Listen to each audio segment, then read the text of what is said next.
Gracias. Gracias. Hola a todas, muy buenos días. ¿Sí me escuchan bien?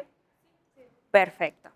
Pues en primer lugar quiero agradecerles a todas por estar aquí, qué bueno que pudieron venir y también muchas gracias a Density Labs por darme el espacio para platicarles un poquito de mí, platicarles un poco de mi historia, de cómo cambié de carrera de ciencias sociales a programación y bueno, toda la experiencia que eso conlleva y todo lo que he vivido. Bueno, el título, sé lo que quiere hacer, me llegó en un día random, una idea, suena un montón a Barbie, yo sé, pero me gusta un montón y bueno, sirve para subirnos al trend, ¿no? Aunque ya estamos un poco tarde. Yo lo interpreto como literalmente, ¿no? Ser lo que querramos ser. En mi experiencia, en lo que les voy a contar yo ahorita, a veces nosotras dejamos que un título, una carrera, un plan que ya teníamos trazado perfectamente para nuestra vida determine quiénes somos nosotras. Y nos limitamos, nos encasillamos o nos ponemos en estos pequeños moldes de galleta donde yo digo, sí, soy Marcela y yo soy, antes de ser Marcela, soy la antropóloga, ¿no? Por cierto, porque yo estudio antropología. Y listo, o sea, no me permito saltar al cambio o dejar que la vida me lleve por otro tipo de caminos que pueden ser muy inesperados. Y bueno, esta es un poco la introducción de cómo yo me lancé a la tecnología siendo un terreno desconocido, abrazando la incomodidad que eso conlleva y pues bueno, aceptando todo el camino y el proceso largo de desafíos que eso iba a significar para convertirme en lo que Marce quiere ser, ¿no? Vamos a pasar al siguiente, por favor. Gracias. Pues bueno, como ya les dije, me llamo Marcela Ruelas, me gusta más que me digan Marce, siéntanse libre de llamarme así. Tengo 25 años y yo originalmente soy de Honduras. Yo viví ahí hasta que tenía 19 años y hace unos 7 años más o menos vivo acá en Guadalajara, vine para estudiar mi universidad. Me gradué de antropología en la UDG, antropología social, y hace como 2 años, creo, empecé a programar y ahora soy junior developer en una empresa de ciberseguridad que se llama Servi. Yo ahí lo que hago, estoy en un equipo que se llama Robotics Operations Center y trabajo con automatizaciones, pero a la vez ese equipo está dentro de algo más grande que en la industria se conoce como Customer Success. Y bueno, nosotros interactuamos con usuarios frente a frente para poder cultivar y cuidar las relaciones que tenemos con ellos a largo plazo, ¿no? Y bueno, aquí les dejo también mi LinkedIn por si quieren conectar, si quieren agregarme. Pues podemos pasar a la siguiente, por favor. Gracias. Bueno, les platico un poco de mi cambio, ¿no?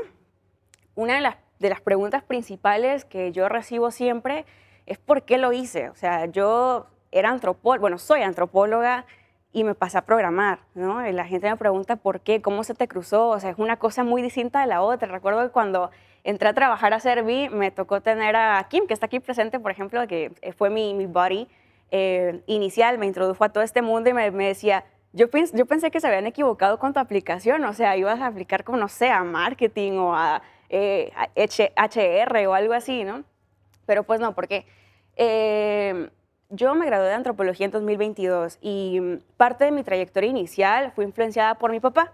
Mi papá es un filósofo que ha trabajado en ONGs toda su vida y tiene un montón de experiencia en el rubro de derechos humanos de la niñez. Yo soy muy fan de su trabajo, lo he admirado siempre mucho, pero cuando yo estaba creciendo lo romantizaba un montón. Y yo decía, yo también quiero tener ese impacto social tan grande, ¿no? Yo también quiero hacer cosas que importen por la gente. Yo también quiero ayudar a mujeres, niñas, jóvenes, por ejemplo, el tema de la migración, que a mí me interesa mucho como antropóloga. Quiero hacer algo ahí, ¿no? Quiero tener un impacto, quiero salvar al mundo. Y entré a primer semestre de mi carrera así. Yo pensaba que estudiando antropología yo iba a poder alcanzar eso. Me tracé un plan, ustedes no tienen idea, exacto. O sea, yo para cuando terminara mi carrera iba a estar trabajando en la ONU, siendo, no sé, asistente especial de algún maestro en la OIM. Y bueno, yo me apliqué y empecé a hablar con maestros, busqué pasantías y de hecho sí, ejercí como antropóloga con un profesor como 3 años y medio. Me gustó mucho, pero bueno, ya como en cuarto, quinto semestre empecé a ver que mis ideales a lo mejor y no se alineaban completamente con lo que yo me había propuesto al inicio. La ONU ya no me parece a lo máximo, o sea, era como, pues no, yo no quiero trabajar ahí, ya no quiero hacer eso, ¿no? Para cuando terminé mi carrera fue una crisis bien importante porque yo ahí me di cuenta que a lo mejor la antropología no era lo que yo quería estar haciendo toda la vida. Y fue inquietante para mí porque, bueno, como les dije, yo tenía un plan perfectamente trazado de quién era yo, de qué iba a hacer, de qué tenía que estar haciendo para ese momento. Y no era así. Entonces, si para algo he sido buena siempre es para moverme donde no me gusta. Y pues bueno, empecé a buscar qué más podía hacer, ¿no? En medio de una ansiedad importante me enfrenté como a ese miedo de empezar algo totalmente desconocido y nuevo. Y fue ahí cuando un buen día, bueno, estuve influenciada también por mi círculo cercano que en ese momento se componía de bastantes personas que son programadores, que llevaban ya mucho tiempo en la industria, que me platicaban un poco de lo que ellos hacían, miraba que realmente les gustaba mucho, que en sus trabajos también estaban muy bien. Y yo decía, bueno, pues creo que es un terreno que vale la pena explorar, nada más como para ver qué me encuentro, ¿no? Y si no es esto, pues será otra cosa, pero pues va. Entonces, literal, typeé en Google un día cómo aprender a programar, abrí el link que me parecía más atractivo y empecé a jugar. Y bueno, ahí decidí que tenía más tiempo, que quería dedicarle más tiempo y más recursos a hacer eso. Me enfrenté con un montón de retos y uno de ellos, el principal, el primerito, fue trazar mi propia ruta de aprendizaje. Cuando uno está aprendiendo algo nuevo y cuando uno aparte está siendo autodidacta, como fue mi caso, es bien complicado trazar tu ruta de estudio, sobre todo saliendo de un modelo educativo bastante tradicional, ¿no? Donde hay profesores, hay maestros, hay horarios, allá te ponen todo lo que tenés que hacer, pues, qué día, ¿no? Y cuando uno es autodidacta, pues no es así. Uno tiene que básicamente figure out por dónde tiene que empezar, qué es lo que tiene que estudiar, qué es lo que quiere hacer, ¿no? Y bueno, ahorita en un momento les comparto cuáles son mis tips. Si ustedes quieren aprender algo nuevo, no necesariamente programación, pero si quieren lanzarse a eso, cuáles son mis tips para estudiar y tener una ruta de aprendizaje efectiva y aparte también un poco de los retos que he enfrentado en esta industria. ¿Podemos pasar, por favor? Va. Pues lo primero es entender tu forma de aprender. Yo hasta que salí de mi carrera creo nunca estuve realmente consciente de cuál era mi método, ¿no? De cómo aprendía yo más fácil.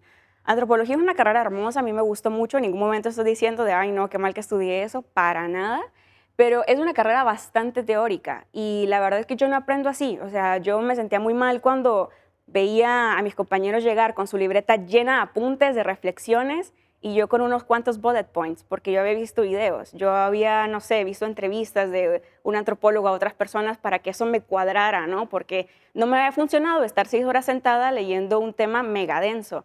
Y otras personas sí, entonces yo, realmente ahí fue cuando empecé a pensar de, ¿estar en el lugar correcto? Pero bueno, entonces lo primero es eso, entender tu forma de aprender, ¿no? Y generar tu propio estilo. A mí, personalmente, me funciona mucho la práctica y lo visual. Entonces yo aprendo viendo videos y ejecutando. Lo segundo es establecer objetivos. En la industria de tech específicamente hay un montón de carreras, o sea, un montón de cosas que hacer, que frontend, que backend, que diseño UX, UI, technical writing, etcétera, etcétera, etcétera, ¿no? Para cada mercado hay una cosa. Y bueno, cuando uno es muy curioso, muy curiosa, todo eso puede significar algo bastante abrumador porque uno quiere hacer todo, uno quiere aprender de todo, ¿no? Entonces, bueno, es muy importante establecer objetivos. ¿Qué quiero hacer? ¿Qué me gusta? En primer lugar, ¿qué es lo que quiero buscar? En mi caso, me llamó mucho la atención el desarrollo web y dije, va, ¿cuáles son las bases de desarrollo web? Ok, HTML, CSS, JavaScript. En primer lugar, yo decía, ok, esta semana yo voy a saber de qué se trata el CSS, voy a saber qué significa HTML, voy a saber qué significa JavaScript, ¿no?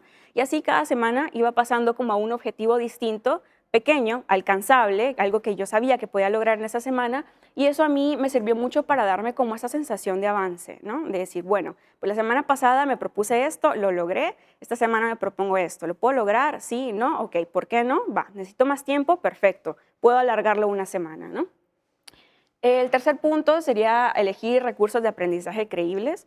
A mí me pasó que, bueno, siendo autodidacta, en internet hay de todo y específicamente también en esta industria hay un montón de bootcamps o un montón de cursos que te ofrecen como, ay, no sé, Senior Developer Backend Frontend en 6 meses, ¿no?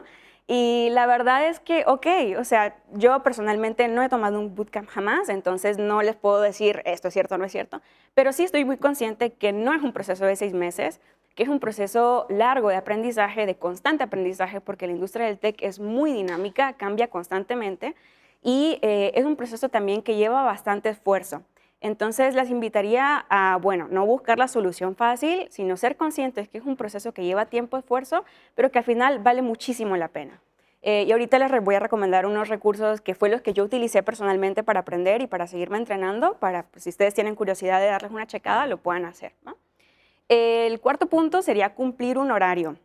Esto es bien importante porque, sobre todo para mantener una estructura y un orden, ¿no? Todo este proceso, claro, lleva disciplina y a veces está un poco de hueva, pero les aseguro que vale la pena. En mi caso, yo trabajaba. Cuando empecé a programar, yo estaba trabajando y yo usaba mis noches para estudiar. Aunque sea 1 hora, 20 minutos. O sea, yo no les digo, ay, no, sí, yo me echaba 6 horas al día estudiando, ¿no? Y 7 horas escribiendo código y en 2 días, no sé, hice 3 calculadoras. No, no era así. Habían días donde mi cuerpo me dejaba estudiar 1 hora y media. Habían otros donde me dejaba estudiar 20 minutos, porque a lo mejor estaba muy cansada de mi trabajo, ¿no? Entonces, en este punto en específico les diría, sí, es importante cumplir un horario, es importante ser constantes, es importante hacerlo diario, pero también es importante ser compasivas con una misma, ¿no? Y entender que a lo mejor no todos los días van a ser iguales, pero lo que sí es importante es que haya acción todos los días. El quinto punto sería aplicar lo aprendido. En mi caso, escribir código. Uno aprende a programar programando, o sea, haciéndolo. La teoría es muy importante para entender lo que estamos haciendo, pero como es algo tan práctico, pues es lógico que vamos a aprenderlo si lo hacemos, si lo escribimos, ¿no? Entonces es muy importante entrar a estas páginas de ejercicios que les voy a recomendar en un momento, porque ahí lo pueden hacer, o sea, uno puede ir a su ritmo y eso es como lo amable de esta industria, que a mí me pareció bastante bonito, ¿no? Que hay recursos gratuitos y recursos donde uno puede ir a su propio ritmo. El sexto punto sería compartir tus conocimientos con tu mamá, con tu papá, con tus hermanas, con tus amigos, amigas, con quien sea que se te ponga enfrente y que tengas confianza de contarle qué fue lo que aprendiste esa semana. A lo mejor ellos no van a entender un poquito un carajo de lo que estamos diciendo, ¿no? Pero sirve más para nosotras que para los demás, porque así nos damos cuenta de cuáles son los temas que dominamos, cuáles son los temas a los que a lo mejor le falta un poquito pulir un poquito más, cuáles son los temas en los que en realidad quizá no nos quedó muy claro lo que estamos haciendo. Y esa exposición a los demás, pues nos ayuda a entender dónde debemos poner más enfoque. Y si pasa que lo están contando a una persona que tiene más experiencia en ese rubro que ustedes, sirve también que les explican, ¿no? Y que pueden tener quizá de ahí otro recurso de aprendizaje. Vamos a pasar, por favor.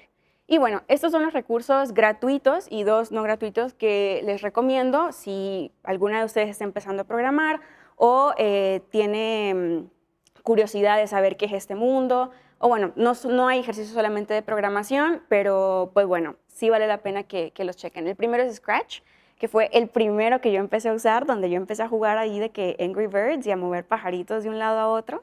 Y es como una plataforma, creo yo, para niños. Es bastante amigable y como que maestros la utilizan como para introducir las clases de informática a niños pequeños, ¿no? Entonces, igual, si ustedes también, no sé, quieren introducir niños o tienen un sobrinito o una sobrinita que dicen, bueno, le voy a buscar qué hacer, pues este link es bastante pertinente para ello.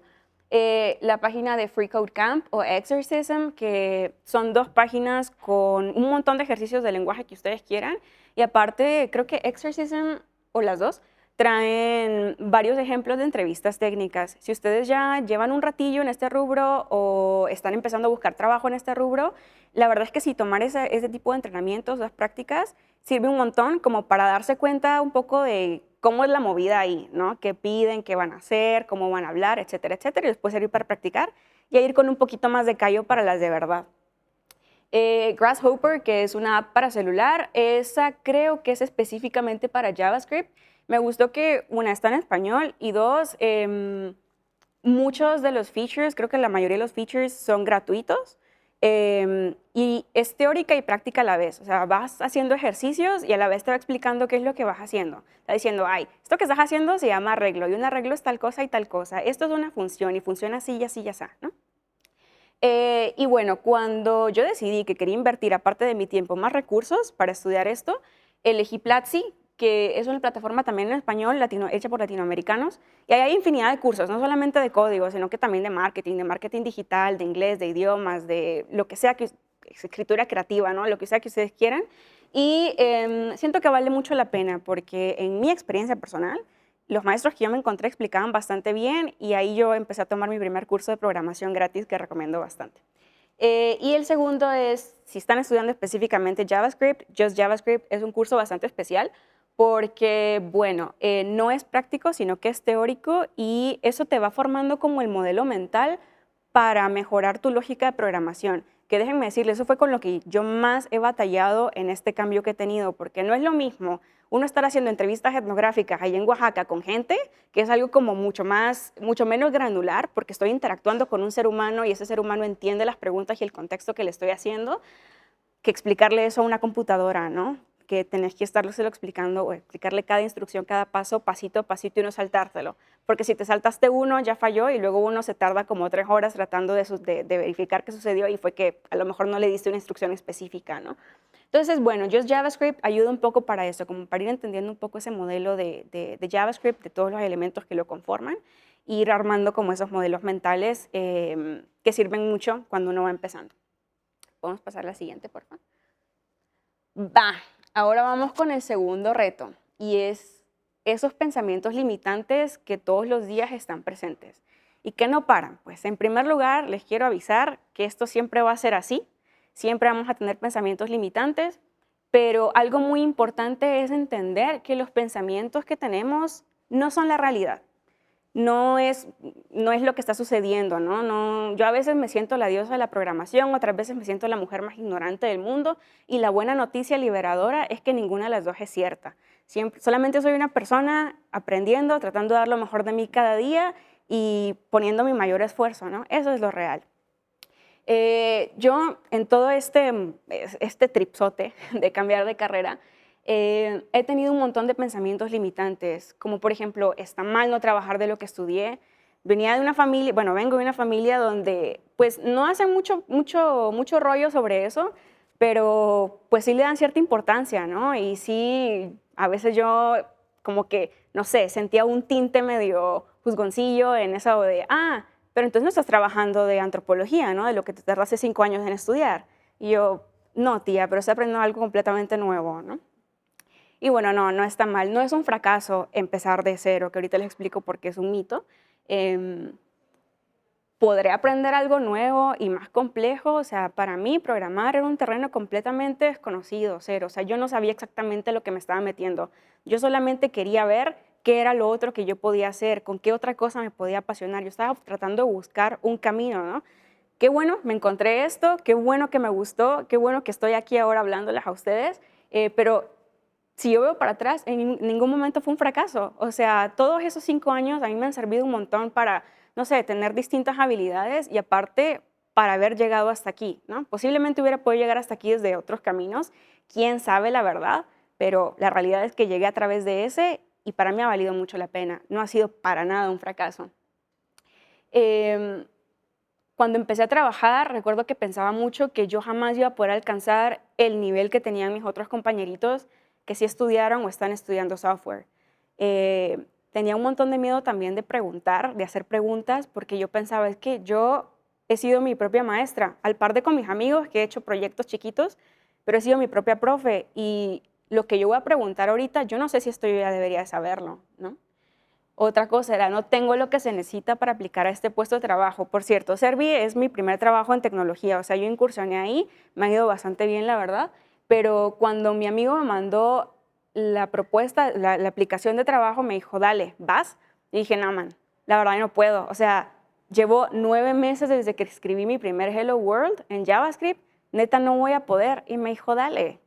Y entonces me acuerdo que le pregunté en ese momento a mi pareja, ¿qué será? Y en el workshop pasado, cuando Adela Barreto dijo lo de los porcentajes de aplicación, me resonó un montón y me dio mucha risa, porque él me dijo, dale, yo muchas veces aplico si no tengo todo lo que se necesita, ¿va? Y entonces yo fue como, pues sí es cierto, o sea, no depende de mí, totalmente de mí, que me digan que sí o que no a esta empresa, pero yo voy a hacer todo lo que esté en mi poder para que no me digan que no. Y estudié, hice cosas y bueno, aquí estoy, ya cumplí 1 año y me acaban de ascender a engineer, ¿no? Entonces está muy chido. Y bueno, en ese momento yo dije, es cierto, o sea, y ahora yo quiero que ustedes lo escuchen de una morra, apliquen, o sea, háganlo, aunque ustedes no tengan todo lo que se requiere, todo lo que se necesita, háganlo, véndanse, o sea, es muy importante para nosotras en esta industria que donde somos estadísticamente la minoría, saltar y ocupar esos espacios, porque pues quién sabe, ¿no? O sea, el no ya lo tienen, vayan por el sí.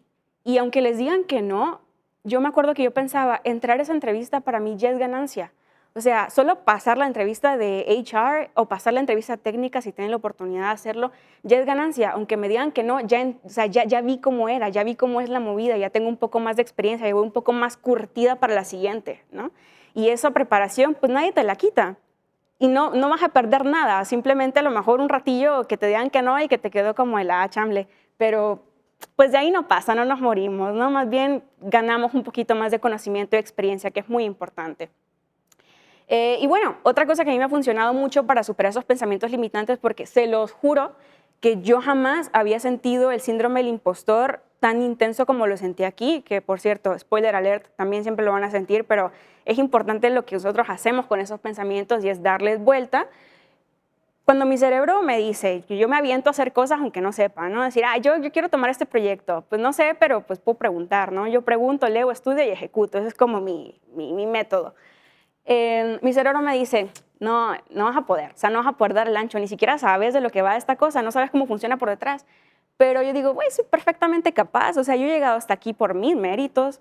Digo, sí, tengo aliados en el trabajo y gente que admiro muchísimo, que quiero muchísimo y que me ayudan y que son una parte muy importante de que yo esté aquí el día de hoy. Pero mucho de ese trabajo, un gran porcentaje, es mi propia aplicación, ¿no? Entonces, claro, reconocernos que somos perfectamente capaces de hacer lo que nosotras querramos. Está bien no ser buena en algo desde el inicio. Y se lo dice una persona que tiene pánico del ridículo, ¿eh? O sea, que yo tengo pánico de que la gente sepa que yo no sé hacer algo.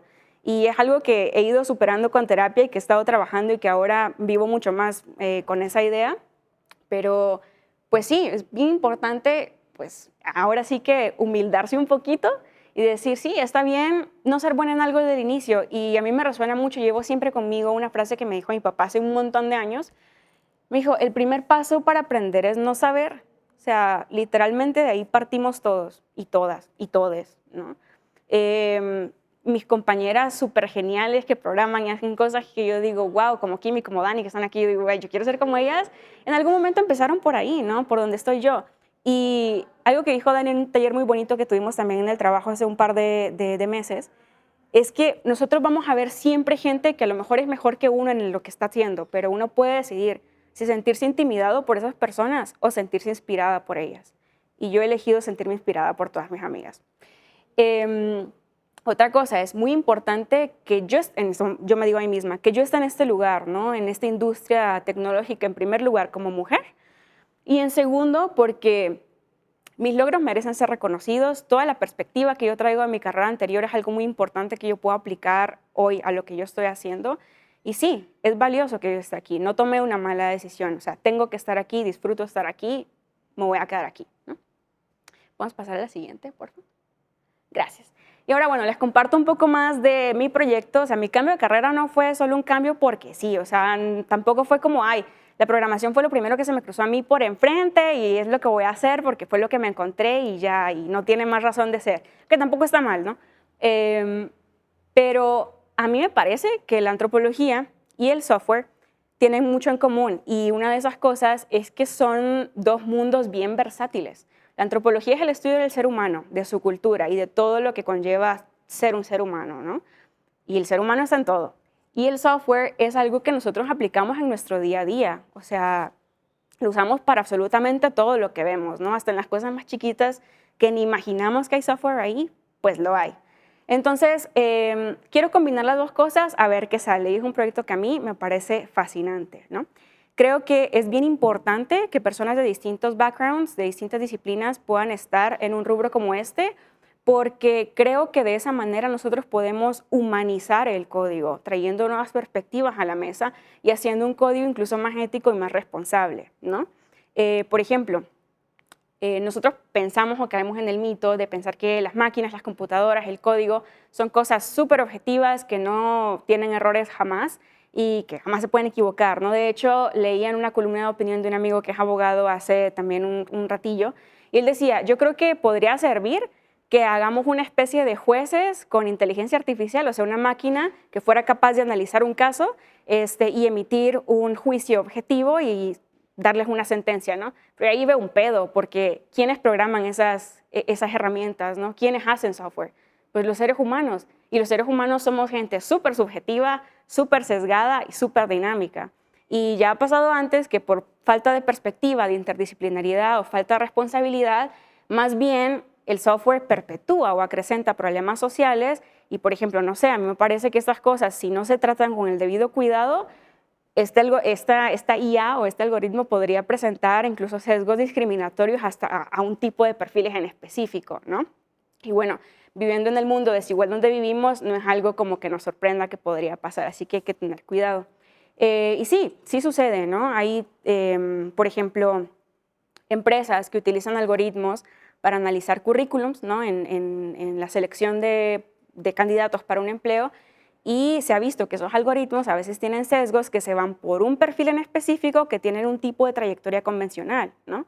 O es el tema de la automatización también, o de la inteligencia artificial, que son temas relativamente recientes y que son un boom. Yo la verdad es que los uso bastante en mi día a día, en mi trabajo también, son muy útiles, pero sí hay que tener un poco de cuidado con eso y pensar a largo plazo qué impacto social puede tener eso, ¿no? Por ejemplo, no sé, me parece que ciertos trabajos, ciertos empleos, más que todo informales, o ciertos empleos que hacen las personas de la tercera edad, por ejemplo, que son relativamente sencillos, pueden ser sustituidos por las automatizaciones, pero ¿qué pasa con esas personas, no? Vemos que en estos dos casos, más bien lo que puede suceder sin responsabilidad es que se acrecenten desigualdades sociales. Pero bueno, la verdad es que no todo es mala noticia. Sí hay iniciativas de tech bastante pro de la sociedad. Pero antes de pasar a, bueno, vamos a pasar a ellas y luego les comparto un poco de mi propia experiencia, cómo yo he combinado la antropología con mi trabajo actual. ¿Podemos pasar, por favor? Gracias. Bueno, como les contaba, reuní ahorita un poquito de ciertas iniciativas que a mí me han llamado mucho la atención y que la verdad es que yo apunto a eso. Es como mi proyecto a mediano o largo plazo, ¿no? Está Laja, que Laja es una página web que es un espacio digital seguro para mujeres y para niñas.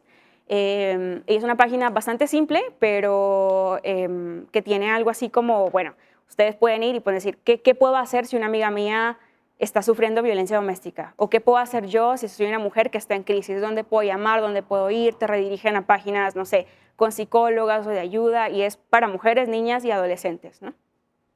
Está Redodem, que Redodem es un proyecto mexicano y es una base de datos bastante grande que la tienen alrededor de 24 albergues en 14 estados del país y se utiliza para registrar perfiles sociodemográficos de personas migrantes o personas en situación de movilidad, que viene siendo lo mismo. Y eso sirve, para saber, por ejemplo, tener datos estadísticos de qué personas de cierta nacionalidad migran más que otras, en qué años se acrecentan, en qué año disminuyen, ¿no? También sirve un montón para detectar personas que se dedican al tráfico de gente y que se disfrazan como personas en situación de movilidad, ¿no? Sirve también para registrar y evidenciar las violaciones a derechos humanos que las personas en situación de movilidad viven, y así se recolecta evidencia objetiva de todas estas violaciones y así poder exigir incidencia política, ¿no? Para que estas cosas tengan solución o puedan tener otro tipo de proyecto que beneficie a estas poblaciones vulnerables, ¿no? La plataforma Yotzinapa, que también es una plataforma genial que se las recomiendo mucho. Me imagino que saben un poco de qué va el caso Ayotzinapa, ¿no? El desafortunado caso Ayotzinapa.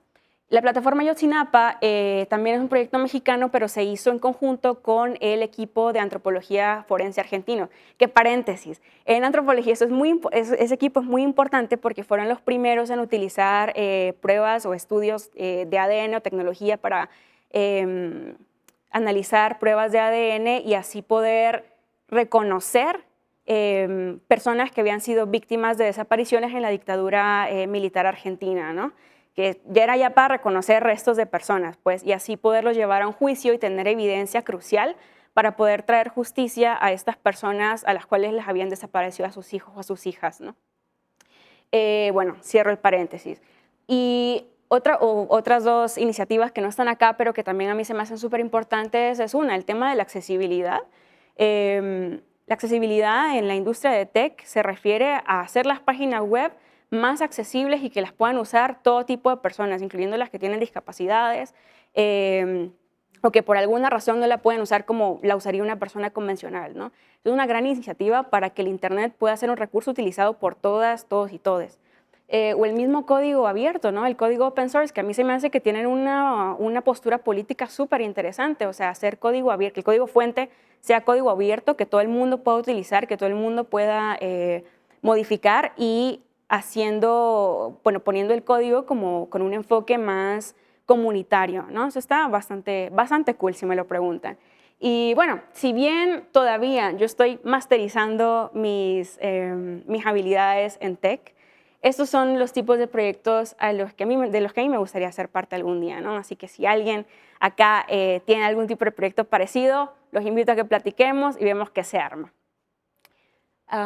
¿Puedes seguir, por favor? Y bueno, les comparto un poco de los aprendizajes que me ha dejado todo este viaje. En primer lugar, y como les había prometido hace un ratito, ¿qué hago? O sea, ¿cómo aplico yo la antropología ahora en mi día a día, ¿no? Y creo que eso es un poco parte del último punto, de no tener miedo a empezar de cero, porque pues llevamos todo nuestro bagaje cultural y académico con nosotros. Por ejemplo, a mí, en lo más tangible, y aunque me costó un ratillo reconocer que sí era una habilidad especial, ser una persona con muchos people skills, ¿no? O sea, yo me la he pasado toda la vida hablando con gente, y una vez que yo teoricé en mi carrera anterior la importancia de las interacciones humanas y el cuidado que le ponemos a cada una de ellas, la verdad es que uno lo ve con una perspectiva diferente, ¿no? Por ejemplo, a mí en mi trabajo me ayuda mucho a empatizar con los clientes con los que hablo, entender o ser capaz de interpretar las necesidades que ellos tienen, empatizar con ellas, llevárselas quizá al equipo de ingeniería en una jerga un poco más técnica, o sea, hablar como esos dos tipos de lenguajes distintos y que en el equipo de trabajo seamos capaces de diseñar soluciones con las que ellos se puedan sentir más cómodos, ¿no?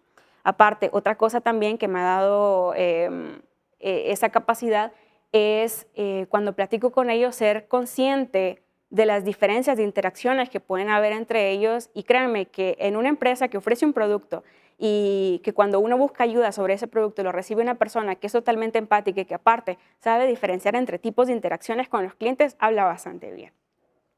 Y bueno, seguimos, ¿no? Yo creo que es muy importante la motivación que tenemos, o lo que a mí me ha enseñado este viaje, es que la disciplina viene de una motivación clara y presente, ¿no? Pueden ser muchos tipos de motivación. En mi caso, yo quería salir lo más rápido que se pudiera de esa crisis de identidad. Aparte, bueno, me habían avisado que me iba a quedar sin trabajo en los próximos 2 meses, que me iba a subir la renta. Entonces, claro, ese es un tipo de motivación como bastante intensa, pero no tiene que ser así, amigas. Ustedes pueden tener distintos tipos de motivaciones, pero lo uso como ejemplo para darles a entender que, bueno, ese es el motor de la constancia y la disciplina, ¿no? Entonces, es muy importante que ustedes lo tengan ahí bien guardadito. Lo segundo es la paciencia con una misma y la compasión, como les decía hace unos instantes. Van a haber días más difíciles que otros, días donde de verdad nos cuestionemos, ¿estoy bien aquí? ¿Tomé la decisión correcta? ¿Será que sí estoy dando bola?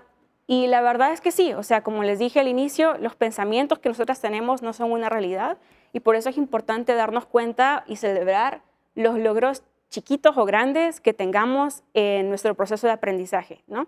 Sean pequeños, sean grandes, son logros y vale mucho la pena que ustedes se los reconozcan a ustedes mismas, que ustedes los celebren con ustedes mismas y que sobre todo estén muy orgullosas de ustedes mismas porque se lo merecen. El tripsote del autoconocimiento. A mí, aparte de enseñarme un montón de cosas técnicas, me enseñó un montón sobre mí misma. O sea, soy una persona súper resiliente, capaz. Cuando empecé a trabajar en tecnología, empecé a hacer pole dance a la par. Y como les dije antes, a mí me daba pavor que la gente viera que yo no sabía hacer algo. Yo jamás había hecho pole dance en mi vida y es un deporte bastante exigente. Y se los juro que en los primeros meses, o sea, que yo estaba como a la par, siendo bombardeada 24/7 por constantes pensamientos de esto está muy complicado, no vas a poder, no vas a entender, no tienes la fuerza para levantarte, ese código que te pusieron no sabes cómo hacerlo. Era importante decir no, a ver, como calmar esas ideas y decir, creo que sí puedo, o sea, voy a venir a otra clase más, voy a seguir estudiando esto un poquito, ¿qué puedo hacer para no sentirme así? ¿Leer un poco más? Perfecto, va, lo hago, aunque me dé huevita, pero prefiero esa incomodidad de la hueva a esa incomodidad de estar constantemente pensando que no puedo hacer algo, ¿no? La otra cosa es saltar al cambio. Si ustedes están en el proceso de aprender algo nuevo o de cambiarse de carrera o están explorando a lo mejor su carrera actual, anímense a saltar a lo desconocido o a eso que no saben hacer. La verdad es que hay caminos desconocidos que nos llevan a destinos muy especiales. Y yo puedo dar ejemplo de ello porque yo en mi vida jamás me iba a imaginar platicando ahorita en un evento de tech para mujeres con morras, ¿no? Y esperando que esta charla sea inspiradora para ustedes, lo cual está muy bonito. Pienso que ha valido todo la pena.